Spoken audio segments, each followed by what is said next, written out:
La semaine prochaine marquera le deuxième anniversaire de l'annonce par le duc et la duchesse de Sussex de leur décision de se retirer de la famille royale. Ils ont passé leur deuxième Noël en Californie avec Archie, 2 ans, et leur premier en famille de 4 depuis la naissance de leur fille Lily-Beth en juin. Ils ont révélé la petite Lily au monde pour la première fois dans leur carte de Noël, avec une photo de la famille heureuse. Leur Noël tranquille en famille aura été bien différent du protocole rigide d'un Noël traditionnel de Sandringham avec la famille royale.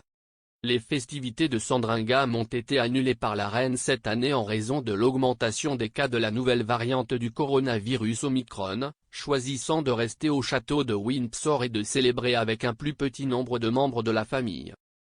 Cependant, la plupart des années, toute la famille élargie s'est réunie dans le domaine de Queen's Norfolk, chacune arrivant par ordre de préséance. Tout fonctionne comme sur des roulettes, de la cérémonie de remise des cadeaux la veille de Noël au tournage du lendemain de Noël. La reine a également une tradition post-Noël déchirante qu'elle pratique depuis des décennies. Elle est toujours la dernière à quitter Sandringham, y restant jusqu'au 6 février, date de la mort de son père en 1952 et donc de sa propre accession au trône. Ce jour-là, il y a près de 70 ans, la reine a découvert que son père était décédé d'une thrombose coronarienne à Sandringham à l'âge de 56 ans seulement, alors qu'elle était au Kenya pour une tournée royale. Elle marque la journée en privé avant de reprendre ses fonctions au palais de Buckingham. Sa Majesté insiste également pour que les décorations de Noël restent en place jusqu'aux feuilles. Cela signifie qu'ils sont laissés en place bien après Twelfth Night lorsque les décorations sont généralement retirées. Il est peu probable que Meghan et Harry quittent leurs décorations aussi longtemps que la reine car ils n'ont pas le même lien avec la date du 6 février.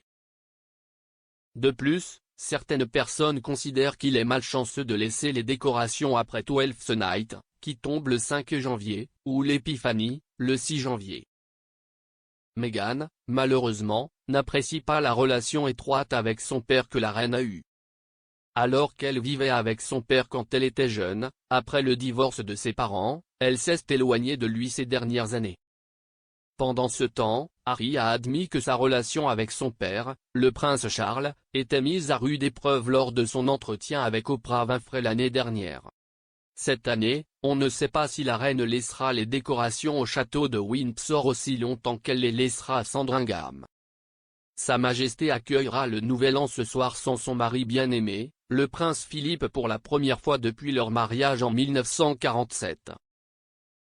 Elle a évoqué sa perte dans son émission du jour de Noël, en déclarant « Bien que ce soit une période de grand bonheur et de bonne humeur pour beaucoup, Noël peut être difficile pour ceux qui ont perdu des êtres chers.